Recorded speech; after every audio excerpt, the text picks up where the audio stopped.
So, admittedly, I'm not quite done with Titan's Return. That whole series of figures came in like a line when I looked at Fort Max, and hopefully it will go out like a Rhino when I have a chance to look at Ramhorn, if I'm lucky enough to obtain him. No luck yet.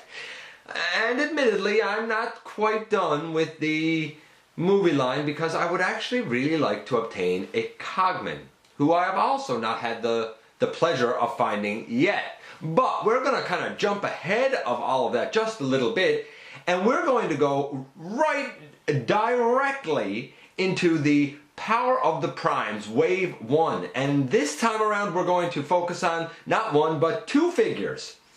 This, of course, is Skrapnel, and this is Windcharger. And we're going to cover everything to do with both of these guys in the latest Gotbot True review.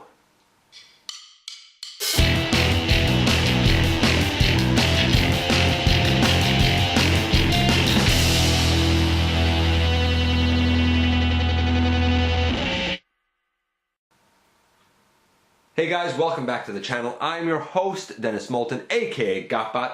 As always, please like, comment, subscribe, share, check out Machinery of Man, the Everything Factor, me everywhere.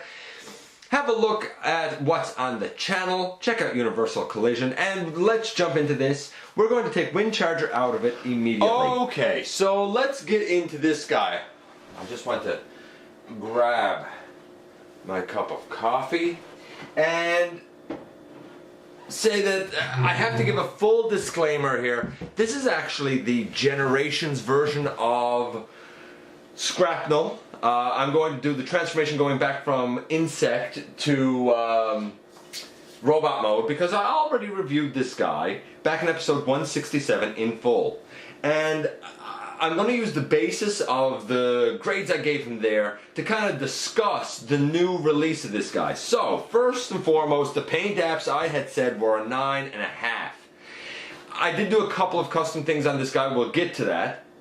But I do think that on the new one, it's like maybe a 9.6, 9.7. It just ekes out a win. Why? Because the purple is a little bit of a richer purple on the new one. The Decepticon symbol is actually nicer on the new one as well. It's a little sharper. And the yellow, I don't know if it's a different shade or if they just done another coat of the yellow on it.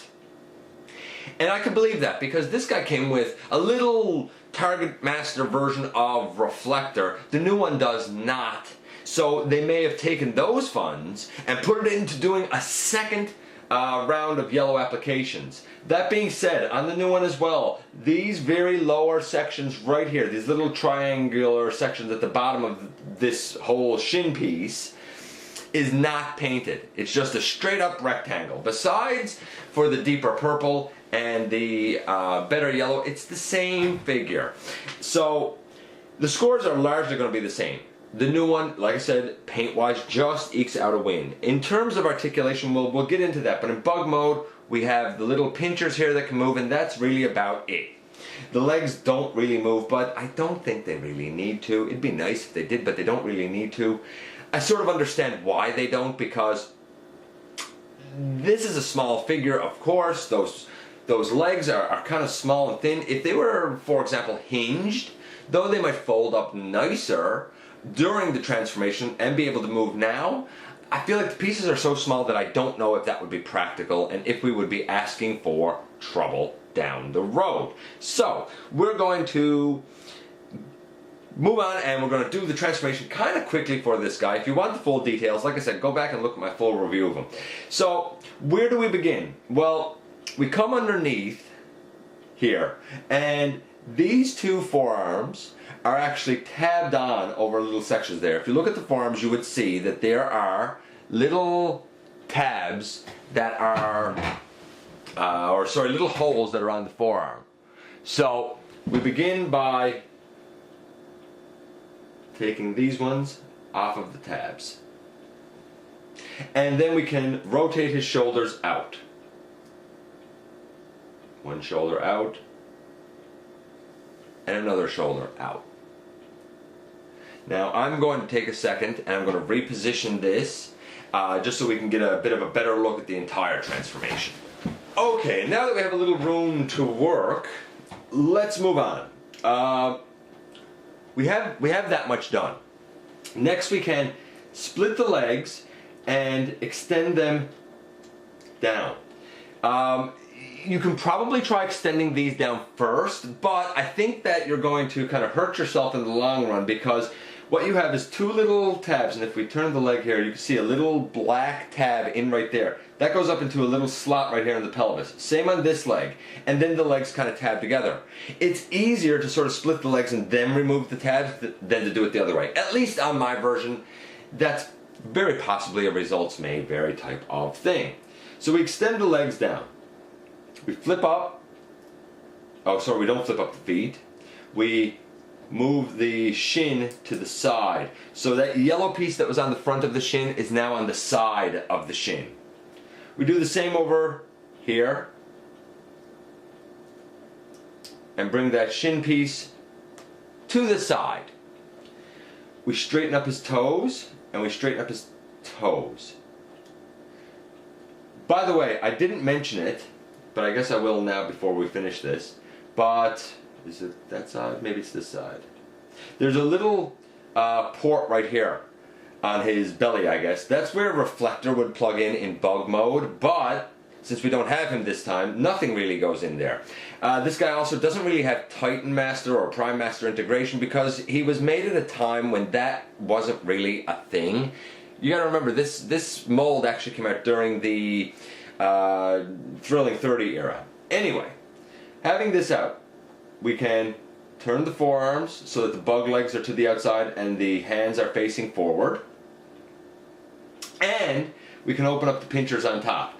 All that really leaves now is to deal with his abdomen section. So we bring the bug legs back, if you didn't do that already. They're to the back of his body now.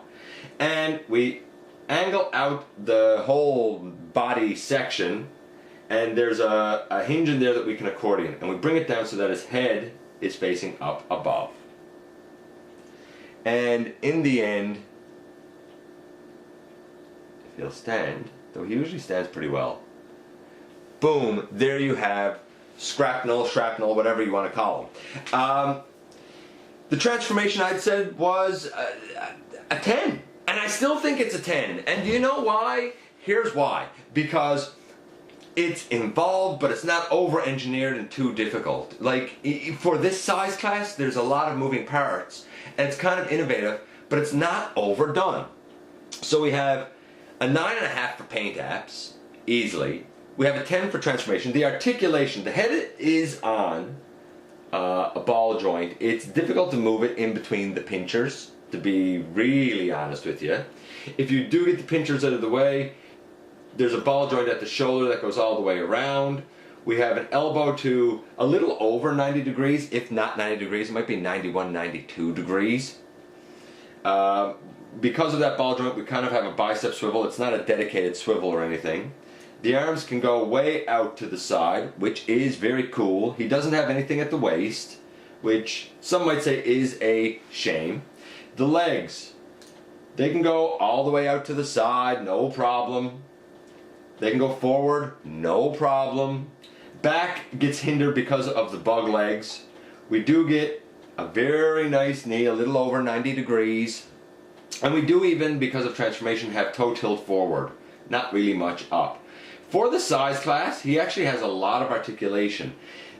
About the only thing that I wish we could have dealt with better was the bug legs. I get why we couldn't, but it would have been nice. So as such, I had given his articulation a 9 before. It is still a 9. The overall score for this guy is still about a 9.75. It is pretty fantastic. It's a great update for Shrapnel / Skrapnel. It looks good. The new one probably looks even better. I don't think you're going to be disappointed if you get this guy. I think you're going to be really happy with him. Of course, what do I know? I'm just a nerd with a camera. This was a really quick one. I'm going to take him out of it. We're going to get into Windcharger next. And this is the packaging for Power of the Prime's Windcharger. It has Windcharger on it up here. It says Windcharger down on the bottom, and you know, here's the back. Now it says that he wields what is it? Electromagnetic power. How? He doesn't come with any accessories. I'm not really sure how he wields it. Down here it shows the integration with Vector Prime, but that's not the card that I got, because of course, as always, removing this out of it, we do have that ever popular collector card, and it's that same artwork that's on the box. This one is Alpha Trion Windcharger on the back, and these are absolutely ridiculous. I liked them when they had the tech specs. These are, as far as I'm concerned, are useless. However, I will say this. We have 12 variations, apparently, of this card that can come out with these figures. I happen to have this one. You can have any one of the 12, and they basically indicate what each Prime Master is able to give as a unique ability or a power or something. I don't feel the need to go out and buy 12 Windchargers on the hope of getting 12 of these cards. I really don't. As far as I'm concerned, these are kind of a throwaway. His power here is he's able to pinpoint information in the blink of an eye. So I guess he's good at doing internet searches really fast, I suppose. Looking things up in the encyclopedia, I don't know. And here is the figure. And here he is next to his Combiner Wars iteration. I'm going to reposition things here and talk about this a little bit more. So here we are with both of these guys, and admittedly, when I looked at Windcharger, I said his paint apps were a 9 because I felt like it sort of embodied the character better than that old Reveal the Shield Scout Class one. Don't get me wrong, that RTS one was overall a better figure for sure, but it was definitely stylized, having a hood chest and whatnot. This looked more of a correct color layout. I believe this is more inspired by his appearance in the comic books, the current comic books, and to me he always looked sort of, I don't know, like a samurai or something, just the way that it looks. The Power of the Primes version is heavily G1, which of course appeals to an old-timer like me. So, I'm going to go back now and kind of update this a little bit. I think that the paint applications and the styling for the Combiner Wars one is really more like a 7. The new one, the Power of the Primes one, though there has been a lot of debate over it, honestly I think it's a 10. I think it is an absolute 10. The only complaint I could possibly have is that the lower part of his leg, all of that should be his foot, and the lower part of his leg should be silver like the upper part of his leg. That's really the only complaint I can levy against this guy in terms of his paint applications. I was concerned that the forehead of the head sculpt was going to be done silver like the face. Thankfully that's not the case, and we actually have gray up there. The angles of the face might be slightly off, but it definitely looks like Windcharger. There's no doubt. The articulation for this guy, well, he's starting off as a 10. The articulation for this guy, the head can go left and right. The arms can go all the way around. We don't have a bicep swivel, but the ball joint kind of gives you one. We have a nice deep elbow to at least 90 degrees. The arms can go out, so that's cool. And he can even like push his shoulders up, so like, you know, like he's shrugging, you know, Windcharger, hey, what are you doing Saturday night?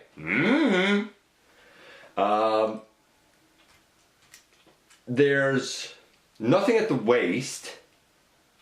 That is what it is. The legs, they can go way out to the side, which is cool. All the way forward, which is very nice.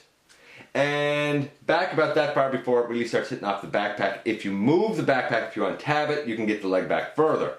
There is no thigh swivel. That's kind of sad. The knee bends to a good 90 degrees. And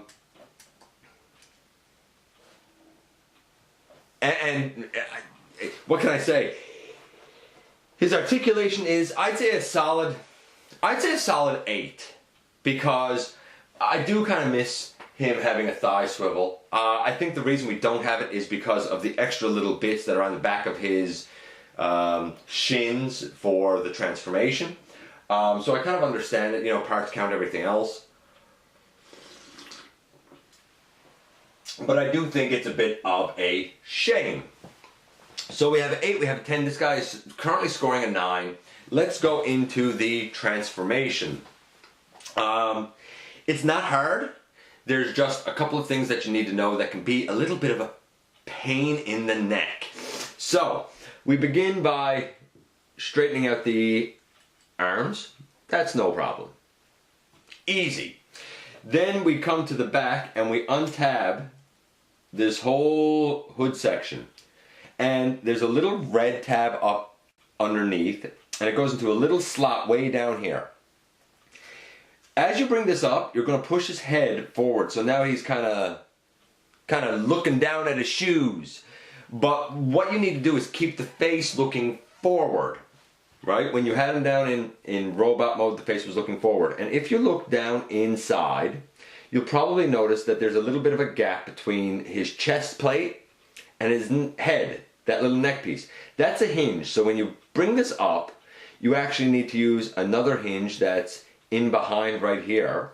And you need to angle it such, while kind of pushing it forward, to line up the head with the chest plate, so that now it's facing forward and you don't have that gap between the neck and the chest. And I just pegged that back in. So now that you have that, you can angle up the hood and it comes up over. Just as easily as that. The arms need to come up. Now on the inside of the arm, you'll notice that there's a little round slot. That little round slot goes over a little round peg in there. You would think that's hard to do and that's delicate, but I find if you angle his shoulders up and kind of get the arm in behind the chest plate, that those sort of go in usually pretty much themselves anyway.